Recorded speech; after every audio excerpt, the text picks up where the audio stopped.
Have you ever wondered what the best workout split is? What's going to be the best routine for you to follow to make sure that you're not wasting your time in the gym and getting the very best results possible? Well, I've got just the answer for you. Now, the reason that I think a push-pull workout is more superior to an upper-lower body split is for a couple of reasons. Now, the first reason is if you've done a lower body day, for example, and you've gone hard as you can on your first 2-3 exercises, the rest of the exercises, your legs are already fatigued. So they're already weak, right? So you're not going to be able to push and lift as heavy as you could if you've done those exercises when they are fresh. So why I think a push-pull is better is because what we can do is, let's say we take those 5-6 exercises that you would do normally on a lower body day and split them across the week. Now what we can do is tackle them when we've got more energy and they've got less fatigue. So this allows you to lift more weight, put more effort into that exercise.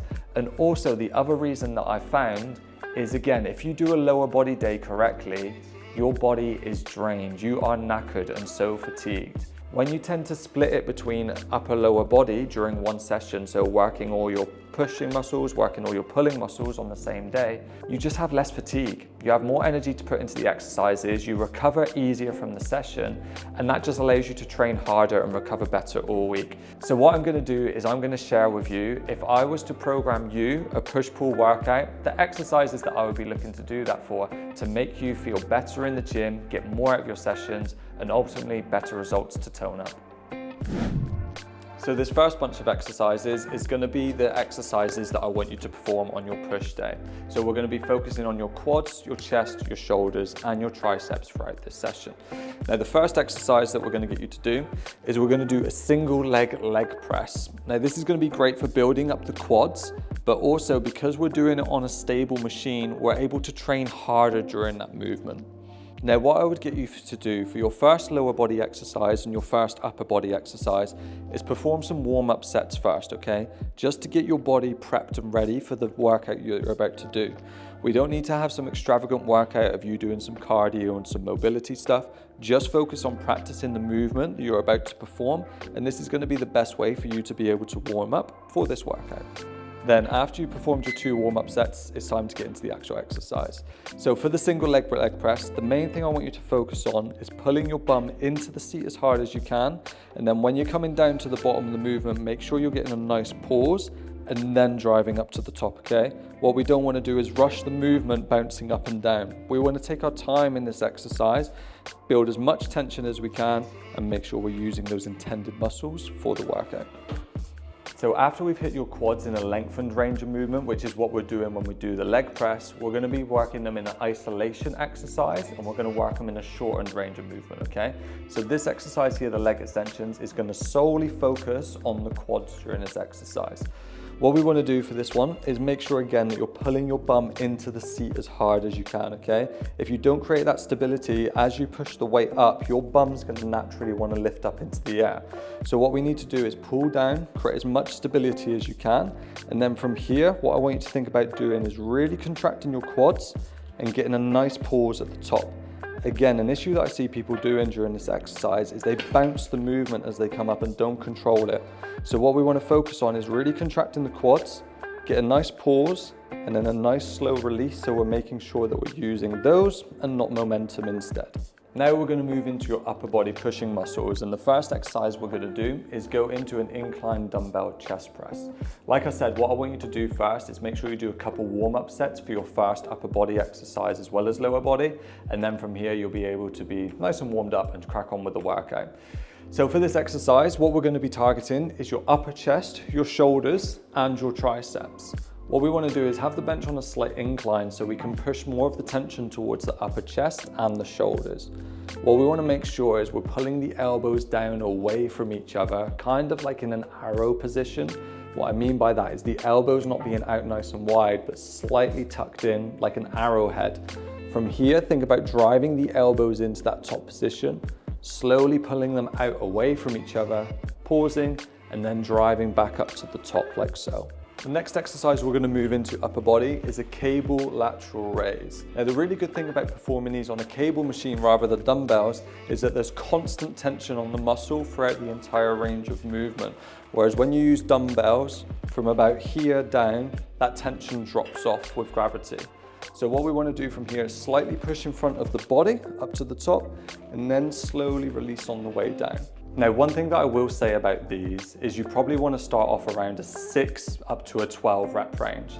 The reason why I recommend having such a big, large difference in reps and starting quite low is because a lot of cable machines can be really heavy and hard to increase on weights. So it feels like you're stuck at the same weight all the time. Whereas if we have like a larger rep range, starting off with low reps to slightly higher, you'll be able to see a little bit more progress and it'll feel a bit more manageable for you in your session. And then the final upper body pushing muscle exercise to target is going to be your triceps. So for this exercise, we're going to do some cross-body tricep extensions. What I want you to do is make sure that you pull your shoulder blades back together and push your elbows behind you.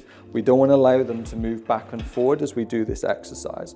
We want to keep them fixed back into this position and then really focus on contracting the triceps out to the side and then slowly allowing them to cross across the body. Again, make sure those elbows don't dip forward, keep them locked in. Then from here, we're going to be able to work them triceps in a nice shortened and contracted position. So with those 5 exercises we've gone through, we've covered the major pushing muscles in your body. We've hit your quads twice by working the single leg press and then going into those leg extensions. Then we've moved into the upper body by targeting your chest, your shoulders and triceps, from the steep incline chest press to the lateral raises and then the cross-body tricep extensions. Now we're going to finish up the session by working your abs. What we're going to do for this is we're going to do some decline sit-ups. Now, a tip that I'm going to recommend to you, if you've got access to one, is I would definitely recommend using an ab mat during this exercise. We can attach it to a bench by simply using like a glute loop band. And if we were to slide that underneath into this position, taking this down into the full decline, what this is going to allow is more of an extension through the rib cage so we can get a greater stretch and greater range of movement through the abs. I'll show you what I mean now. So what we want to do is get yourself nice and locked in. Now with this mat here behind my back, what that's going to allow is as I come back down into position, I'm going to be able to get a greater stretch because it's allowing that range of movement to increase and then roll through the abs up to that top position. The main thing you want to think about during this is pushing those ribs down and rounding that spine. I see too many people thinking about coming up with a straight back like so, but to work the abs, we need to think about extending and flexing the spine as much as we can. So just make sure you're thinking about that when you're doing any form of sit-up. Okay, so that's your push day done. Now we're going to look into what your pull day is going to look like. So for your pulling muscles, we're going to be targeting your hamstrings, your glutes, your back, and your biceps. And we're going to start this workout with some Romanian deadlifts. Now, if you're a woman that starts to lose your grip during deadlifts, I would highly recommend looking in your gym to see if you have a woman's bar. Now these bars are much thinner, so they take less grip because they don't stretch your hands out as much. Honestly, our clients love it here and it's been a game changer for them during the Romanian deadlifts. So we're going to start with the Romanian deadlift on this workout because it is going to be the most taxing one and it's going to be great for working your hamstrings and glutes in the lengthened range of movement. What we want to do from here is make sure your lats are engaged nice and tight. I see too many people letting their back round coming down and not keeping them locked in.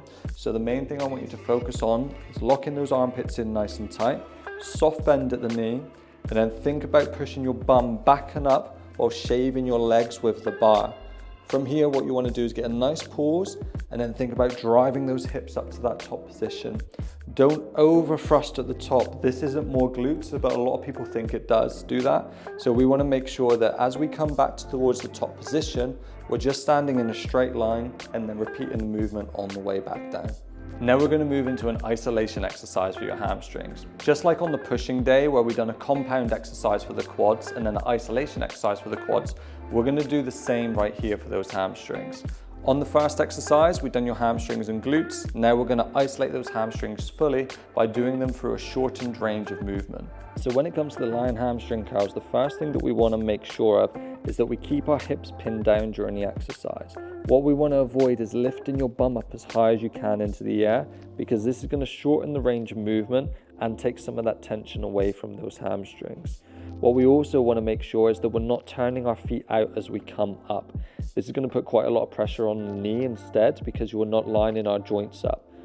Turn the toes down, keep them facing this way throughout the movement, and it'll feel a lot better throughout your hamstrings rather than in the knee joint. Okay, so hamstrings taken care of. What we're gonna do now is move into your upper body exercises. And we're gonna start off with a single arm lat pull down to be targeting those lats. What I want you to do for this exercise is really push into the bench as hard as you can to create as much stability as possible. From here, think about pushing the elbow down towards your hip like so, and then slowly releasing on the way up to the top. What we don't want to do is push your elbow to the back of the room here. If you do this, you're going to take the tension off your back muscles and heavily work the biceps.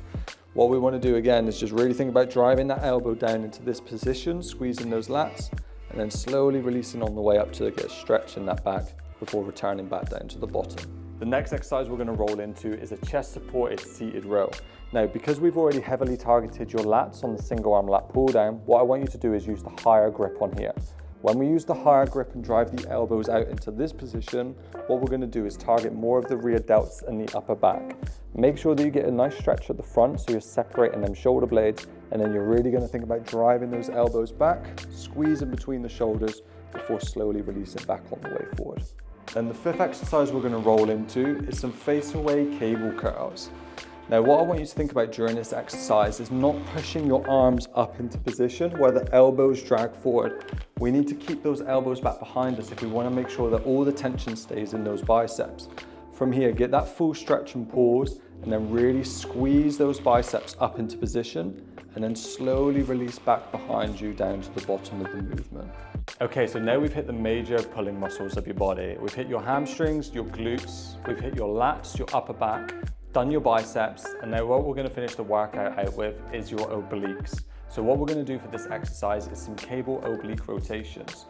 What I want you to do is we're going to face away from the cable machine like so, and I want you closing your legs together as hard as you can to create as much stability as possible.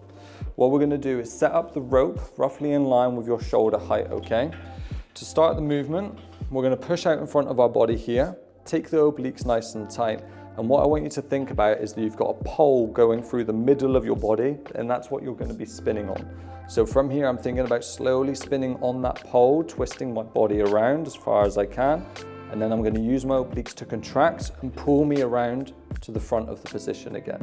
Slowly releasing, keeping it nice and controlled. And then as I think about twisting, I'm thinking about those obliques really contracting and pulling me around into position. Once you've finished the reps that you want to do on one side, what you need to do is then set it up on the other side and repeat the movement. Now, I'm sure at this point of the video, you're thinking, yeah, this is great, Lewis. Like, you've given me all these amazing exercises to do, but how many sets and reps do I need to be performing? What I'm going to say is just aim for around 3 sets of each exercise. Obviously, for the ones that I said to warm up on first, you're going to do 2 extra warm-up sets on that, but 3 working sets. And then as long as you're aiming anywhere between 8 to 15 reps, it really doesn't matter. Just ensuring that the intensity is correct during those repetitions, that's all you need. You don't need to get bogged down in a specific amount. Just make sure as you're getting closer to the end of that set, it's really freaking difficult. That's all you need to manage. Now, what I would say is make sure that you do these 2 days, probably close to being back to back. Then you're gonna wanna take a rest day. Then what you're gonna do is repeat a push-pull workout again. But you're not gonna do the same exercises. You're gonna do other push and pull exercises that are gonna complement those ones that you've done earlier and fill in the gaps of anything that you've missed. I'm not going to give all away my secrets in this one video, but I will be giving out more information as the weeks come on. So yeah, if you want to see them, make sure you subscribe to the channel, like the video, and I'll be bringing more information to this just like this to you. Something like that. Anyway, I'll see you in the next one.